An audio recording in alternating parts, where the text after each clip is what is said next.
guys. Rachel, how are you? Sorry, I'm just like trying to get organized, but yes, I'm here. How are you? You look beautiful. Thank you for joining us. Let's do a little sound check here. Okay. Give me a thumbs up, guys, if you can hear us well and everything seemed to register. I'm going to adjust my camera as well because I'm once gonna it's back it up a little. Hey, Bird. Am I bright enough? Hi, Sam. Am I glowing? You are glowing. Thank you for All getting right. me to put makeup on today. Oh, I didn't know. There's no makeup here. This is I know. this is I got what to it put is. it on. This is all you're So gonna get. good. So it looks like it sounds good, and people are giving us thumbs up, and everybody is giving a shout out. And I'm going to just Hi, get Kate. started. Hi, everyone. So today we are here with Rachel Goodwin, and we are going to start our discussion of Let's Talk. And there will be music when the production value goes up better, and when we get sponsors. Yeah, right. Give us a little time. Give it a little time. Raise a little money. Hello, Yanni at Kimchi Avocado. I'm so happy you guys are joining us. So, again, let me give you a little cap on what we're doing here today. My name is Yu Tsai, and if you see me for the very first time, I'm here as a photographer, as a friend, and as a liaison to the creative artists I've worked with over the years. And people have inspired me over the years as well. And I'm hope to create this particular series so that we as artists can continue to talk about what we do and what excites us and what keep us going, because that's what is most necessary at this time. And Rachel Goodwin here, not only an amazing makeup artist. Say hi to everyone, Rachel. Hi, everybody. Hi, I'm so excited about this. I'm really, really thrilled to get to hang out with you, and even though we're not working. And talk about we have two favorite subjects that we love to talk about together. One is food, and the other is photography. And well, not just food. She loves ice cream, guys. That's a whole different, we'll get into that in a minute. And we just have Fiona join us, and Fiona was our guest yesterday. So if you guys want to see what we talked about yesterday, it will be on YouTube and IGTV soon. And John Ruggiero, I mean, I'm so happy, guys. It makes my heart sing, if that even makes sense in English. But to know that our friends are here supporting us, and we just want to grow this community and grow this base. And we'll talk about anything and everything you want us to talk about. So DM us, and I'll try to watch the scroll and get some of the answers to you. If not, you can bombard Rachel's Instagram later with all the questions. Feel free to ask, guys. I've got nothing but time right now. So, well, today's a special day. Today we have a great subject that we're going to be talking about. As you can see from behind me, this is a photo shoot that Rachel and I did a few years ago. It's quite recent with the one and only Winnieharlow. Beautiful, gorgeous model. And Winnieharlow and I have worked together before on the show that you may know, American Next Top Model. Long history ago. And look at how she has grown and blossomed into who she is today. I couldn't be more proud of her. And I like to think that I had a little bit of help of being a mentor. All right, so let's dive into this discussion of this amazing cover shoot. Oh wait, before we do that, Rachel, let's give a little shout out to the people who worked on this project with us.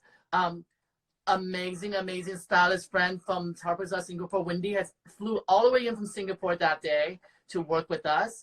I believe we have the gorgeous stylist of the day, that's Winnie. And then do you remember who did the hairstylist, Makito? I want to say her name right. If I'm not, you can so she works with Winnie. She works with Winnie a lot, the hairstylist. A lot. And you don't see the hair here, but we will have another picture that shows hair.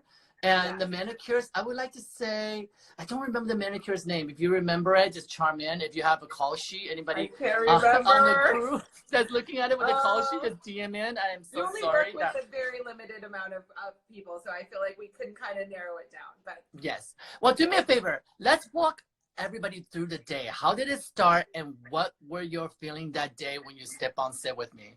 Well, I mean, I'm always excited when I know we're going to work together. I always know that it will not be predictable. I always know I have to be quick on my feet because we don't really ever talk. What I love about working with you, I mean, I feel very blessed to have worked with you for years now. I mean, I can't remember how many years it's been, but when we met, it was kind of an immediate thing where we kind of knew we spoke the same visual language. And that was exciting because it's not always the case, right? There's a shorthand that you have with some people that you don't have with other people.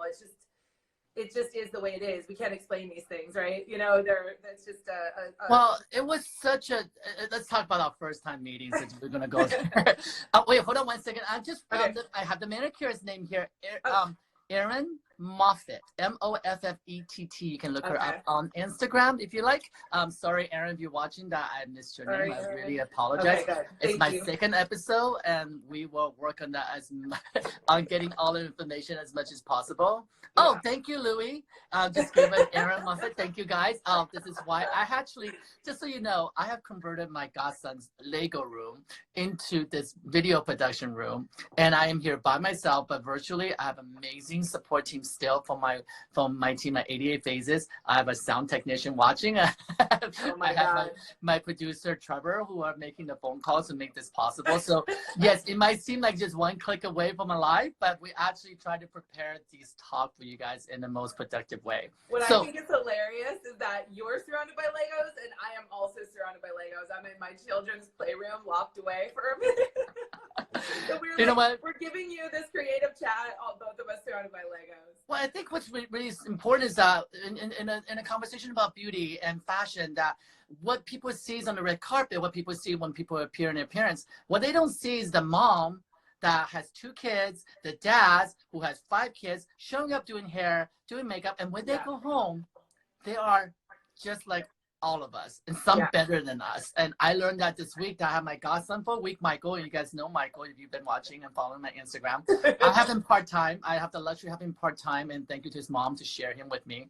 And he is the joy, and he's the reason that I get up this week and create this show. So I gotta thank him, because it's easily for all of us just kind of shut down, and I'm not gonna allow that to happen. And because of him, and because people like Rachel, who has 2 kids, and our kids actually played together before, so it's really lovely. Yes, they like the same things. They do. Amazing. Oh, but let's jump right back into the day we met. So from what I can remember, that it was a shoot with supermodel Amber Valletta. Yes. Amber is someone that I adore, and I have been lucky enough to work with many times over the years. And we were doing, I think that was like the first time that I ever was introduced to you. I came with Amber, and I think that I had never met you before, but immediately there was an instant kind of thing that, you know, we had, I think immediately, that we really love to make something impactful. We're looking for that same little magic spark. Taking chances. I think that's one thing that we have in common, is that we're wanting to take chances.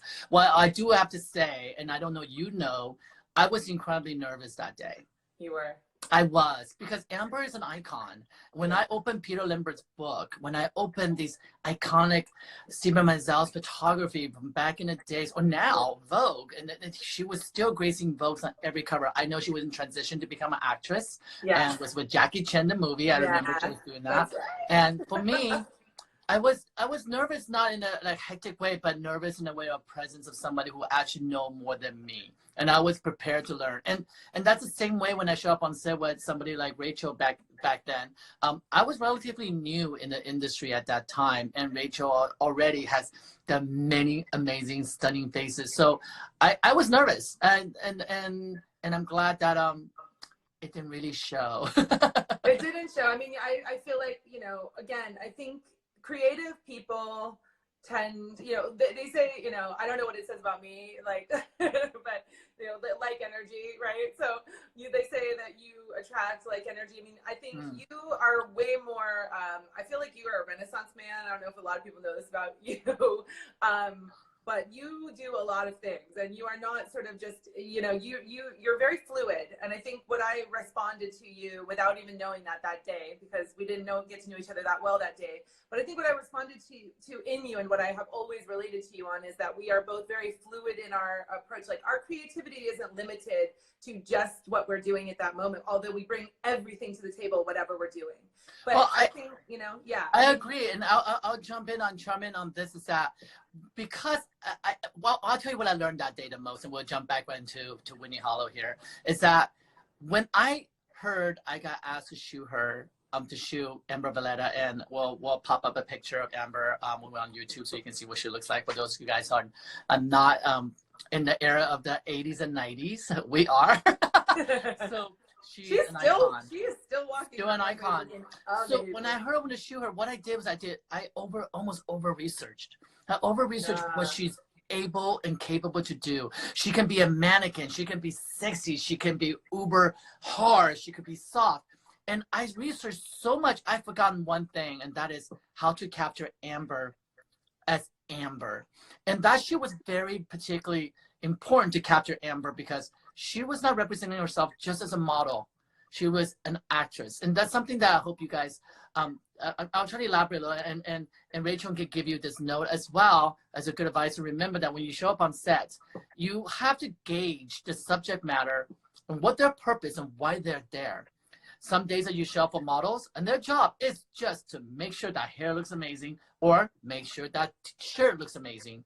And some days it's just about them looking amazing. And I got to say, I felt like I learned a lot and I could improve that shoot more these days. If Amber, you would have me once again with Rachel, I would love to have a redo because I really did try to put my personal feeling of what I think Amber should be and what I wanted in my book. It was a lot of mine that day for sure. She didn't want to do what I want to do.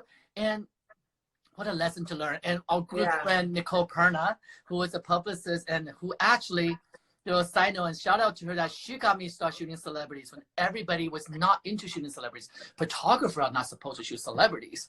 And she pulled me aside one day and said to me, it will change your career. Your personality and the way you approach your work, you're perfect for celebrity work. And on this day, I still have goosebumps thinking about it, and I thank her for that. And that it's incredible. So anyway, so that day, I had Rachel holding one hand and Nicole holding the other hand.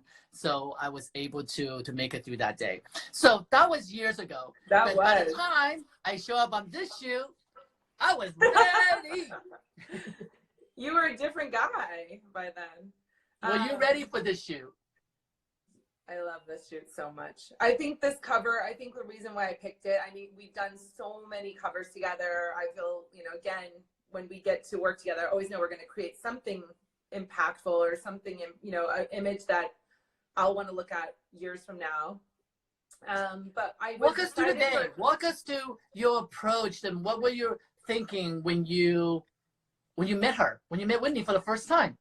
I was so excited because, you know, for me, beauty has always been, I know that for people, there's different ways to approach, you know, what I think everybody brings to the table sort of a different perspective, obviously. We all have a different perspective of beauty. I think beauty is a universal language, and I think that it is a visual, obviously it's our, you know, makeup is a visual language. So for me, it's like, I love interesting women. I love women that don't look like anybody else. I'm not interested in perfection. I know it's so funny. I'm you know, makeup artistry for me has never been the vehicle of trying to access perfection. And I think that is something, you know, I've always said that, you know, I'm really bored by perfection. That doesn't interest me. So girls like Winnie get me very excited as a makeup artist because for me, it's like, first of all, showcasing beauty in every form and whatever that is, and then secondly, she's stunning and she's an amazing canvas to create. Like, it's such a spirit, like that her energy, like what she brings, like that particular cover really moves me because it reminds me of the covers that I grew up loving. You know, the really amazing Linda covers in the 90s, you know, when you just be like, stop, they would take your breath away. They were iconic. They were impactful. They had like a, you know, there was a graphic nature to them. And that's still, those images still move me. They're very aspirational to me. And I know that even though they're aspirational, they're not like, it's not about perfection. It's about some kind of divine energy that comes through and just like captures you and makes you stop, like a painting, like any, you know, or a photograph or a flower or whatever. It doesn't matter. It's the same thing. So for me, working with Winnie was so exciting because I knew we were going to create something really special. So how do you approach? How do you meet somebody like Winnie that is so uniquely beautiful in her own way, in a different way, and in a way that I am so proud of our industry for embracing, I have to say. We've been in the industry for over X amount of years now.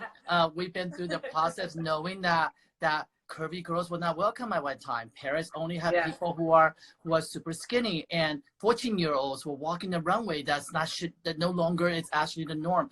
I couldn't be more proud of the change that I'm seeing, way that we project women and what we do. And I have always been a proponent of shooting curvy girls. You know how much I love the sexy girls and the curvy girls, and empower the women to be strong. And no different than Winnie. When she was asked to be on this cover, it was such a pivotal moment for me as a photographer and for the magazine itself. Remember, this was a Harpers Bazaar Singapore. It was an Asian magazine to grace a color women on the cover. It's not the first time they've done Naomi Campbell. They've done a lot of them. But for her, for Winnie, for me, it was so special because it was a undefined racial cover for me. It wasn't not that I'm putting an African-American woman on the cover. I'm putting a woman with vitiligo on the cover. It was about making a statement that we see nothing but her beauty, and how do we maximize and capture that. And maximize it did we not do. 14 pages, you guys. I know. We did a lot of looks. I know one the cover is what we're showcasing, but like I think we did like 14 pages. So yeah. In one day.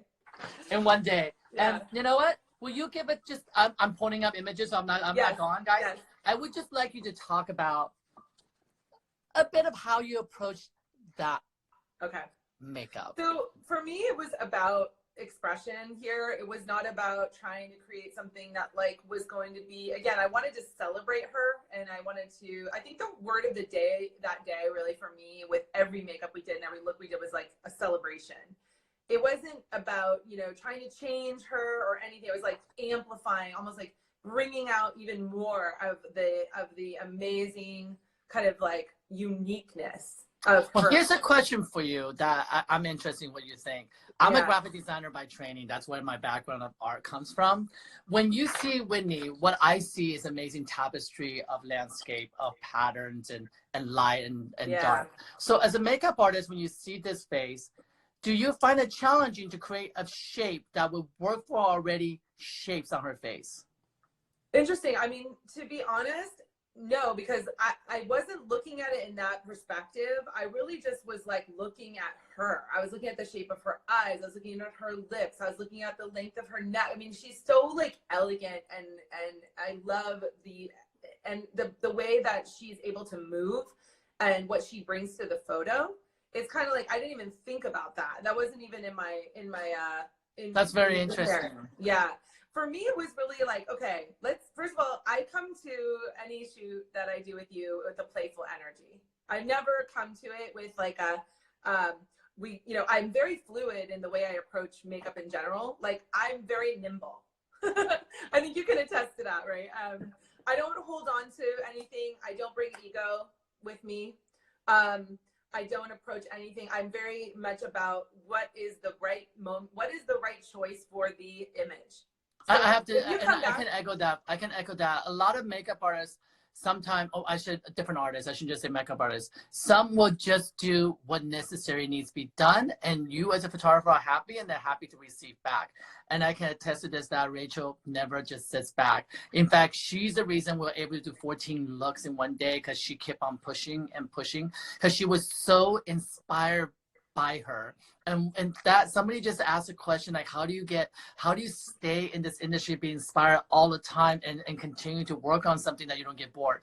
Well, every canvas changes in our career and our path of work. We show up. Some days it's Asian American, some day is dark skin complexion, some day is superstar like Winnieharlow. You really are painting on an amazing canvas. I know people use the term that makeup's on a blank canvas. It is not a blank canvas. It's actually easier to paint on a blank canvas. Do you not agree? It is. Yeah, no, I think, faces are my canvas, right? Which I've been since I was a little girl. I started by drawing faces and painting faces, and then eventually painting actual faces. But faces have always really been like a leading force. Like they bring me such joy. I love faces. I love unique faces. I like strange faces, and I don't want to tell her, oh, you know what, you can't wear this or that. I want to say like, well, if you want to wear it, then you should wear it. Like I'm like very much about liberty when it comes to makeup. Well, let's talk about this one. How do you wear? Another celebration. Well, let's celebrate this makeup. And how do you wear this? And when do you wear this? And how did you come up with this, Rachel? You know what? At this point, I would wear this in my bathrobe. I love it so much. I mean, these are, again, I love color. Color is something that, you know, for me is like another language. And color speaks to me. It speaks through me. And it lifts my mood. It changes my mood. It changes my mental state. And so I just personally, like when it comes to color, I don't really think it, I feel it when I'm working, if that makes any sense. Absolutely. So when we're working together and like she comes in my chair and I mean, somebody asked me and I wanted to address this because we had talked about it. One of the questions I received was a really good one. Like, how much does the outfit inform the makeup? Well, the answer is 100% it informs the makeup because it is the framework. Well, here's a good example of it. How does the outfit...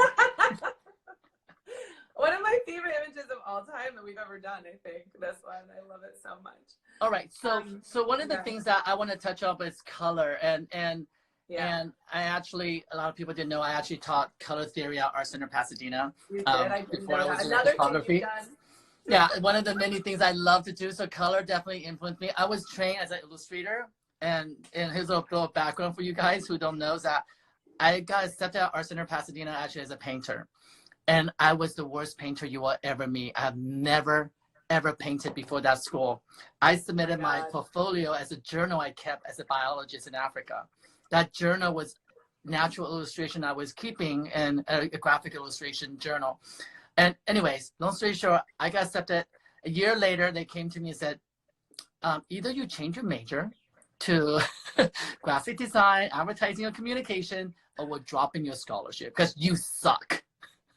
And can I tell you, Peter Lieshkoff, and that's the painter instructor, and I will always remember that because that moment defined who I am today. Instead of taking something that somebody was so truthful to me, now could have been a little nicer, sure, but you know what? It worked for me. I'm one type of person that you can't just little gentle touches and strokes and try to make me feel good. You can just say, you look good, or you don't look good. That's it. Yeah. And it was a moment that defined where I'm at. I'm able to say, okay, if I'm not a good painter, and he gave me a really good analogy. He says, it's not that you're not a great painter. You're cerebrally there, but your technicality is not, and you're never going to get there. So some people in this industry, you will learn, are so brilliant at describing something, and they can visualize it, but they need somebody who are also equally talented technically. And I'm going to give you an example here. Is that when Rachel did this makeup, and I remember talking to her, when she came out to me, goes, listen, Yu Tsai, I'm thinking sparkle would look amazing on her. And I was scared. I was like, sparkle? Black girl skin? Did I say sparkle? Well, you know, iridescence, colors of spark. I'm sure I did. You did. And you showed it to me. You smudged it on. You prove it to me. Look how amazing it's going to be. And Rachel is really good at convincing you to do things. I was really nervous. And then I began to describe to her. I said, if you can take something that is so liquidy, that sparkle, that has no shape and form and just ethereal, but you confine them and you can connect them into a graphic shape. And brilliantly, if you look closely on this, the color transition of ombre, and boy, do I like to say the word ombre anytime. I know. As much as I like to say sparkle. It's ombre and sparkle time. So you see that transition? Yeah. That's love for me. It's and then same here. You told me you want to do a peacock eye? And boy, she gave me two. Now, this is something, let's talk about this. This is something unusual. And that's because this is a very inspired type of image from back in the days of the 70s. Can you walk us through this? Yeah, I mean, again, we did a lot of looks that day. And, you know, we were moving very quick as we do typically when we work together. And again, I think there's something beautiful about that because we are able to sort of not get tripped up and nonsense. We're really able to sort of keep the momentum going, and it's like if something's not working, we nip it and move on, right? How do you make those decisions to say, okay, I'm gonna do this peacock eye and then still be brave enough I didn't think. I just felt. Yeah, it's funny. Like I was thinking about it because when we work together, I have to get out of my own way. Well, but how clever is this, right? We can discuss it for 10 years, but at the end of the day, it's just like sometimes there's like, I don't really like to get into the place where I overthink it. Because if I overthink it, then I won't jump. So well, I just go with what is like, whatever I'm feeling. I saw that hat and I thought, oh my God, like this image has the potential to be really powerful, like, and fun, and yet and like, you know, kind of but it's funny how there's something that I think I should touch on. What you're saying is instinct. Yeah. It's not that you don't think about something. In fact, it's your subconscious and all your experiences is instinct. This is Gibran. Yeah. Oh yeah. And this is like great. It's like a mishmash of many of my influences. But also like this is from that. But don't you feel like this breaks the notion that, oh, you have a bold eye, you shouldn't have a bold lip? And these are all the things that we hear. There's so many rules of nonsense. and boy, do we see it here. And just perfectly frames the lighter part of her skin with the pop of that glossy red lips. It's one of my favorite stunning images. Image is makes me so happy. I think because you're absolutely right. And I was actually going to say that earlier to you, is that what I love about you, and I think why we work well together, is that you're very in tune with your artistic instinct, and so am I. So I think like that's something that we do well. But I love that image so much. So Grace Jones, right? This is your inspiration, Grace Jones. Like, yeah, I mean, everything about that image makes me happy. I love the energy of it. I love that the makeup is just like bold and bright and fun and joyful, and like it feels slightly chaotic, feels a little punk. There's just for the aspiring makeup artists out there who love your work, give us a little fast walkthrough. Foundation, eyes, product that you actually use on the shoot that may help them, inspire them to do the same. Well, I think in this case, I have to say that I know I love that you guys love it so much as I love it too. That makeup we transitioned from the hat, which was, and I was gonna say, just to kind of go into that was sort of a here I brought this to show you because I kind of wanted to show you how I work. Oh yes, hold that up one second. Hold that up so we can see it. So this is a perfect example of like what I have in front of me on a day like that, and I have these out. These are, you know, different pigments in cream form, Makeup Forever, Kryolan, different pigments. And I have them out in front of me, and that I kind of what it does, again, like I said, in my playful approach. I mean, I look at things and I kind of like, I'm like a kid. Like, again, I go back into a childlike energy, which is there, you know, without rules, without judgment. Like, what would I do? And so I start sometimes painting, and so I've always approached makeup like a painter. And so I have my makeup set up like a painter's palette, and I just kind of let things speak to me instinctually. And in that case, I was playing around. I was thinking about the image in the hat, and I'm really a big fan of eccentric women. I like eccentrics. I like really bold choices. Anna Piaggi, you know. I love, you know, I like women who take like they're almost like caricatures. They go into the realm. Daphne Guinness, you know, Isabella Blow, Tilda Swinton. I love women that take chances. Artists. You talk about artists. I speak artists, right? So the women that really genuinely get me. So I was looking at that hat and I was like immediately brought back to an Isabella Blow moment, right? And I was like, what would Izzy say? Would she be like, let's just wear the lip and an eye? Like, I mean, this is who I want to, this is like a moment where there's no rules, there's just expression, there's just emotion. And so I just want to create emotional images, and for me, colors create emotions, and so that's really where I was coming from. And I was like playing like almost like finger paints. And let me touch on about this, is that the talent that you work with really do drive that same energy that you hope to have. And Winnie was 100% open and gracious and said, I trust. And that's really, really hard, because especially these days, you guys, Instagram influencers or models who have a lot of followers, some of them do start being very subconscious that this is my look, this is what I'm supposed to always wear black liner, please don't take that off, I always wear a cat eye. and we still run into that with some of the talents. Yeah. But today, and that day, I should say, that when Winnie showed up, she was open armed. But I will say this, and I think it's important to make a note of this, is that I'm hoping for Winnie to come on to actually give us a whole lengthy discussion about this, because she did request a hairstylist that I did not know. And we went back and forth because I really wanted my team that I always work with. And she gave me really amazing education that day that her hair is particular.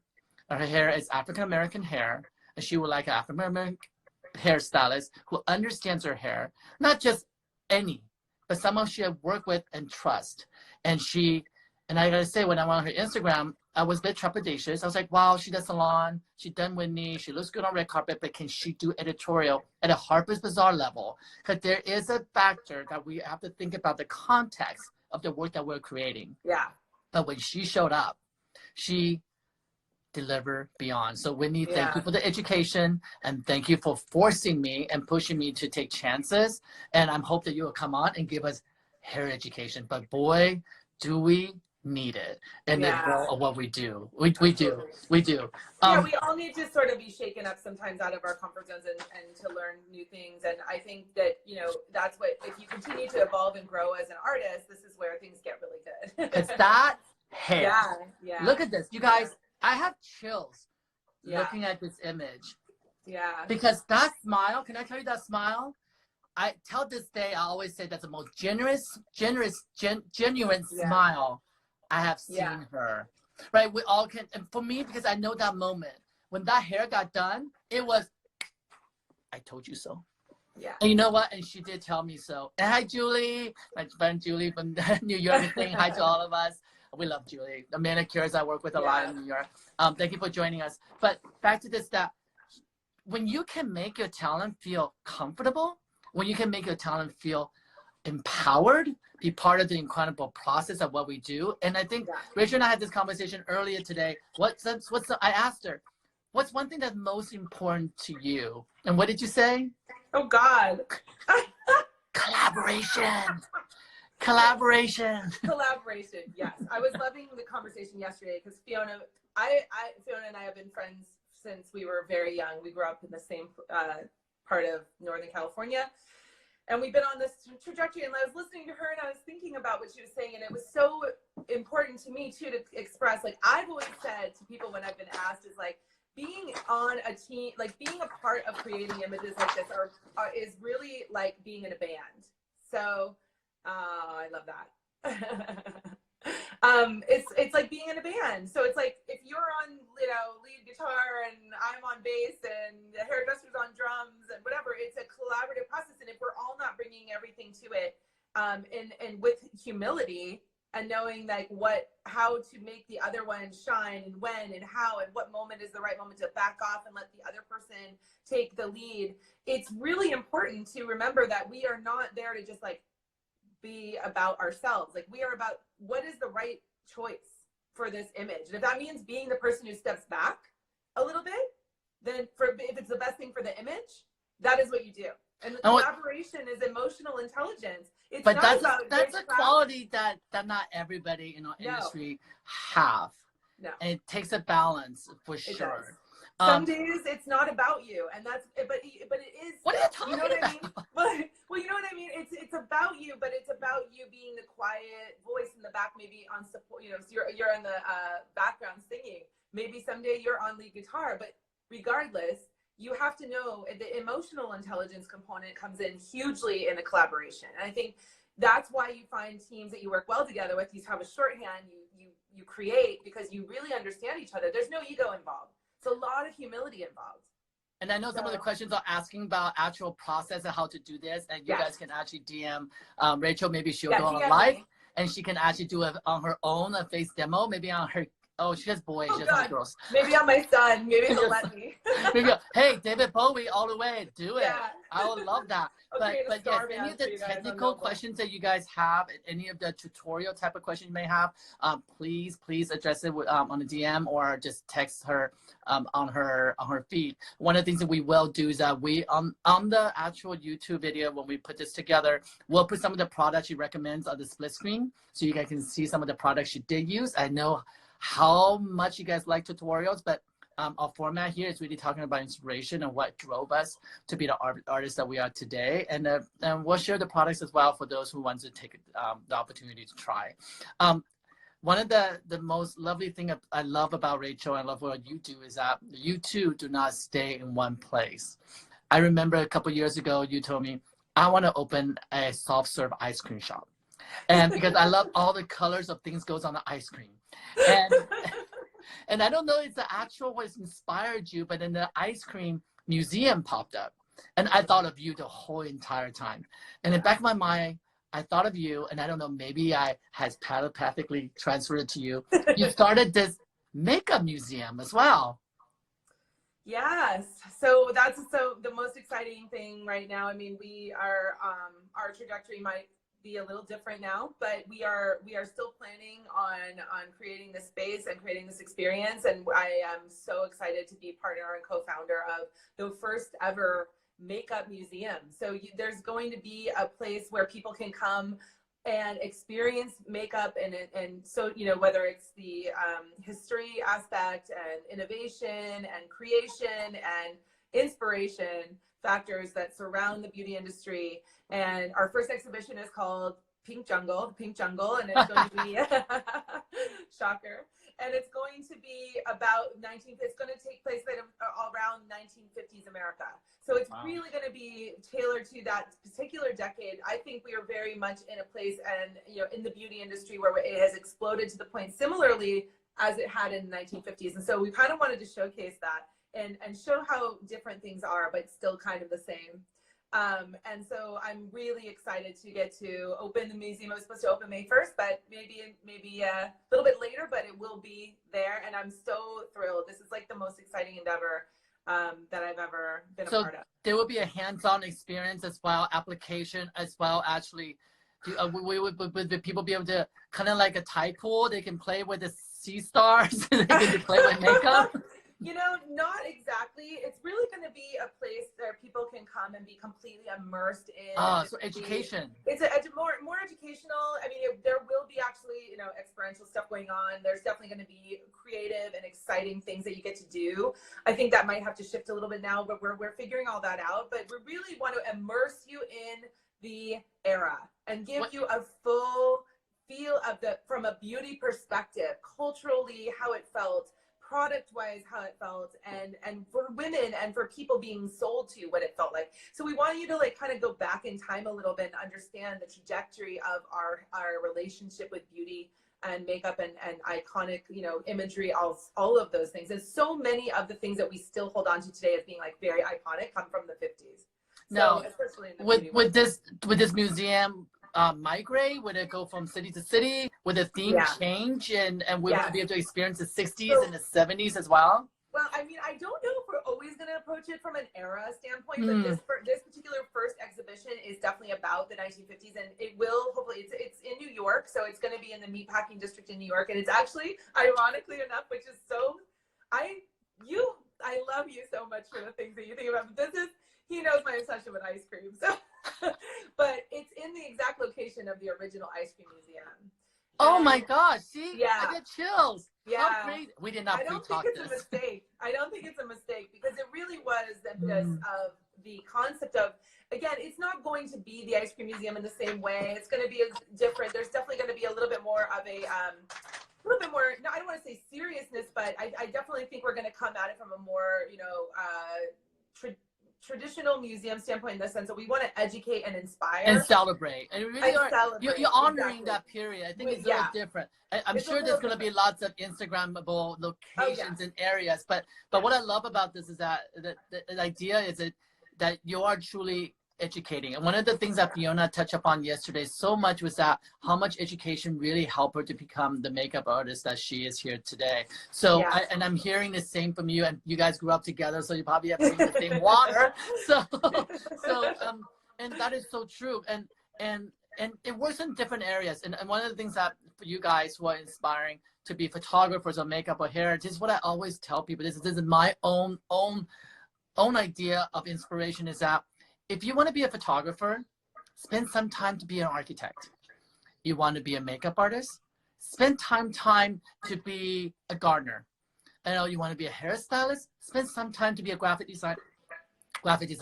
Yeah. Because all those things talk to each other. And more you understand and more you know what the other thing would influence you, you will understand when you get a face like this, what you're supposed to do. Because we really are like those bonsai gardeners, right? We take this uncarved piece of tree and we shape it however we want. We bend the branches however we want.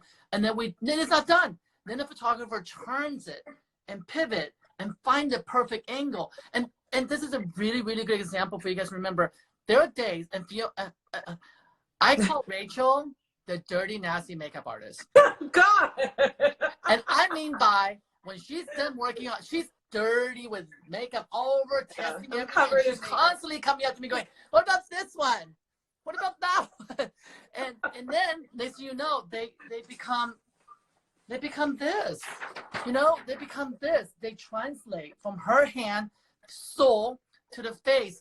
And that process is so, so special because she makes it dirty and she makes me get dirty with her, imagine it with her, and then she puts it in a refined way. And most important to remember, it's the appropriate way to translate that particular need at that time, right? So subject matter is so important. I think this great tip that Rachel mentioned earlier.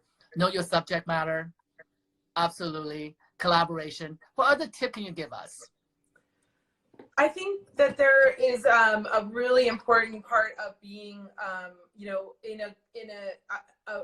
an asset to whatever. So every time you show up as, in your mind and in your heart as like, how can I make this day better for everyone?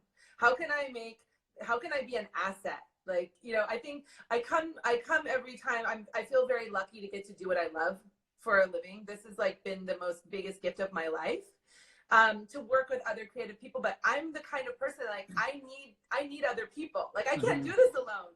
So I need the other people to bring everything too. So I come with everything. And, I'm messy. My brain is always firing off it, at all cylinders, especially when I come to the table to work with you, because I, first of all, know that, I definitely don't hold on to any concepts too hard. I allow things to be fluid. So I might have an idea, but I also know, don't be too attached. You know what? It's okay. You can have an idea and then you come in I can come to you and say, Yu Tsai, I see a red lip. And I said, and you can say, you know what? I don't know with this light and this is the right thing. And I go, okay. And I'm immediately able to let go of that and go right into what's right for the picture. So you're not stubborn. That's what you're saying. I'm not stubborn like that. I really just want to, and I think for me, the only thing that matters to me when I'm creating images with anyone, especially when we're together, is like, we get so excited at the monitor. It's like, oh my God, we're crazy. We're like little children. We're like your kids. You're like your kids and my kids seeing Legos for the first time.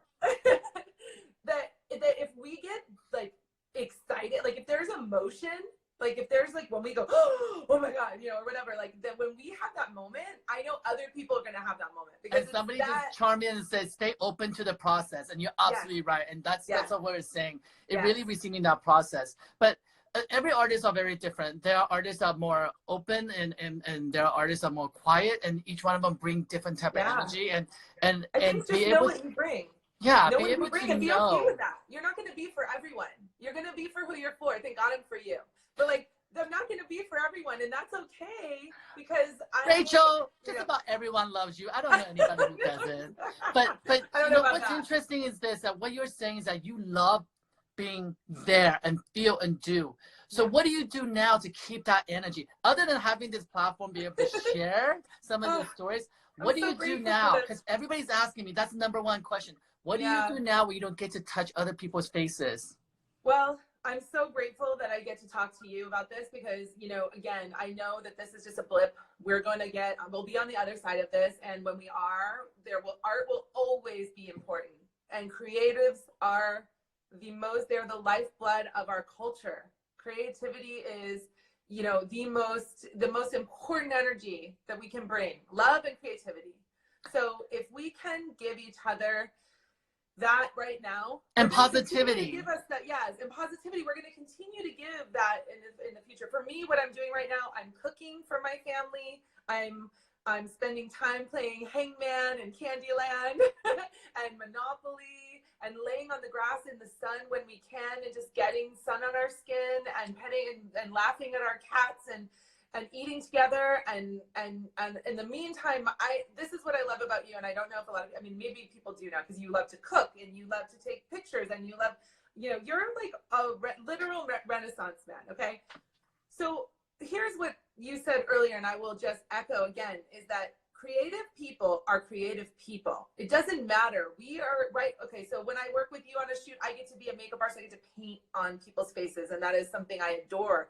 But my creativity is not, it lends itself to everything I do. What is that saying? It's like, you do anything how you do everything, or you do, yes, you do anything your DNA. And somebody just said that we use creativity in everything. Exactly. So there is no shortage of things and ways to use your creativity. And that would be one thing I would want to say to you right now. If I have anyone here that cares, is just use it however. I don't care if it's about like, you know, sitting down and playing with your kids and making it. We were drawing cats the other day. We were making up our imaginary fantasy cat, right? Like just silliness. You can be, I think silliness and a little bit of the ability to just kind of, you have to. Oh, I think Rachel's got frozen. There she is. She's back. And anything that you can do. Sorry, my phone just started to get. It's okay. But anyway, joy, and you know, and the other thing I would say is, as long as you are able to breathe air, you can create something in a day. And my favorite thing to do right now, you were asking for 3 tips, and I kept trying to think of makeup tips, and I'm like, well, there's a question that just came up. There's a question that kept coming up from DM yesterday that repeated people ask, and this is a fundamental technical question, so yes. Do the best you can. And is how do you know what's the right foundation for your skin? This is interesting because a lot of people, I've been in this business for 25 years. I'm going to say it. And that question has remained the same throughout. But I would say one of my favorite things to tell people, and I know that it's hard, now you're doing it virtually, so it's very difficult. But when you're in the store, this area right here on the back of your, right here, right of your hand, this skin is usually the most similar to your face because it doesn't get the brunt of the sunlight. It doesn't get like the rest of your skin does. Your face. I'm a bad example. Yeah, you're really dark. That's a big contrast. But most of the time, this area is really how you should understand your undertone, how you understand like your most fair, this is your ideal skin on your face right here. I love you too, Troy. I love you so much. So this is what I think women need to understand is that they really need to understand their undertone and that they're probably going to have a few colors of foundation. They're not going to have just one. They're going to have a few. And sometimes you're a little bit lighter. Sometimes you're a little bit darker. Sometimes you actually can use, I mean, Naomi Campbell uses how many different colors on her face at one, your skin is not the same everywhere. So try not to look at it as like, it is more of a problem to solve in that sense. Like, but I don't want it to sound intimidating. Play. Bring playful energy to your makeup, and I tell you right now, you will enjoy it so much more because it is right now. It's a delightful escape from reality. So enjoy the time you spend putting it on. I do. I have like 10 minutes a day that I get to put on my makeup. It's my time. It is it's the only time I get to be in real like relationship with me. And I think that can apply to men. Hi, Mark Townsend. And Mark Townsend just joined us. He just gave a little shout out with a little heart with the eyes. And your name got dropped into the conversation yesterday with Fiona. So your ears probably buzzing. And Mark actually have agreed to also come on our series and talk about some of our experiences together. And just get him on here. Mark is gonna Mark is gonna entertain you. Like I will tell you this much, Rachel, that when I first started, Mark held my hand for a while. He was the quintessential person who introduced me how to work with celebrity, and I give him full credit for it. And I remember him holding my hands and even at times it's you should shoot from this angle. That would make the hair look amazing. And he was doing Pantene, he was doing everything, every brand I knew. And I was honored to be on set with him and learn from him. And so thank you, Mark, for agreeing to come on to Let's Talk series. We're going to schedule Mark in. has done that for a lot of people. Yes, and so kind. So kind. Yeah. So usually I have a card that says Q&A, but because this is what happens in the real life when you have a dog. She decided to chew on it. So, oh my God. Oh my God. Stop. So, questions at all? Rachel, did you receive any questions from yesterday that you would like to help answer? Well, one of them was. What about 5 minutes? Yeah. Okay. One of them was hi. One of them was about how much the outfit dictates what the makeup is, and I would say that it's a huge amount. I mean, so let me give you a little setup here. Hold on 1 second, Rachel. So, so guys, so when we show up on a photo shoot, because we are talking to people who are not in the industry as well as people in the industry. So what happened is that the editor really do decide what the clothing is going to be before we get there. Photographers, makeup and hair. Most of the time, I would say we do not know the editing process. Once the editing process is done, we have a set of clothing that we have to shoot because we have sponsors, we have advertisers, and then they'll have a model that fits that. They decide this model represents these looks best, and they bring that on set. As hairstylists, makeup artists, and a photographer, our job truly is to make their vision happen. So selfishness, like you said earlier, we take that aside for a second. So sometimes we do telling a story. Sometimes we don't. But it is so ever important what Rachel's talking about now, and she'll go in depth into it, that what the process would be to make sure that what she does and what we all do echoes that styling and make that picture perfect. So go ahead.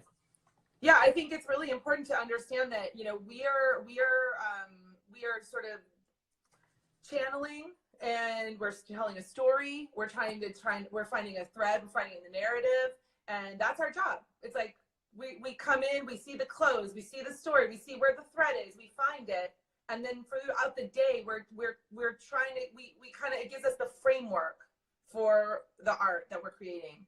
So I think, you know, okay, so I look at all the collections. I know what the makeup was on the runway. I know what, you know, I understand. I'm not coming in blind. I don't walk into the job unprepared. I know if we're doing Dior, I've seen everything they've been doing. I know the designer. I know what her approach is. I know what her sensibility is, what she likes, and what that. So sometimes that plays in, sometimes it doesn't. But you have to know it. You have to know. You are the makeup museum. You know that, right? Yeah. Well, I'm dangerously curious. Yes, and on this note, I do want people to know that Rachel is developing a TV show series, and I have seen the pilot or whatnot, the sizzle. It's beautifully crafted, and because the essence of time of right now, that probably we all holding on production times. But I can't wait for her to bring that to you, because essentially it is jumping into Rachel's mind, as you can see from her today, that her mind is like a museum. Now, somebody asked a question. Oh, I love it. My mind is like a museum. and somebody actually asked this question that we talked about earlier, is how do you describe your work? Of course, I described it already as dirty and nasty. So, so will you please? I would never think that someone would describe it as dirty. You have 3 minutes left to describe your work, and go. Oh my God. Emotionally charged. Oh, I love that. I think it's all I'm trying to do with my makeup is to make people feel. I think when I was a little girl and I would see my mom getting ready to go out dancing, I would just marvel at the miraculous transformation of this like everyday woman to this goddess that was going out to this club. And then my second moment of that, I think, was with Norma Jean Baker, seeing the transformation to Marilyn Monroe. And I saw this. I'm going to use this reference for you because the time's going fast. You pretty much a drag queen. Yeah. Inside? Yeah. I'm a drag queen inside, 100%. Yeah, that's if you're not like, if you don't stop and go like this, I'm not happy. Well, like my friend Gregory Alt says, I love Gregory. The only thing I bake is cookies, honey. I do not bake skin. Skin has got to be fresh. I love it. And Gregory's actually going to come on this series as well. You have to have him on. We have about 2 minutes left. And guys, I just want to remind everybody, this is Rachel Goodwin, my great friend and makeup artist. I'm so happy she's here with us today. And I hope you guys DM her and follow her, and any questions at all that we have missed. Don't worry, because Rachel and I will be back again sooner than you think, because Rachel and I have collaborated on many projects together. So we will be back again. And this is a a place that you guys are here to inspire us. So any questions you may have, and DM her, and we'll use this format and platform to spread as much love that we can of what we do to you. And thank you guys for supporting us. And without you guys loving art, we wouldn't be able to create them. So stay strong and stay healthy out there, you guys. And I'll see you guys again. And let's keep on talking. Thank you, Rachel. You.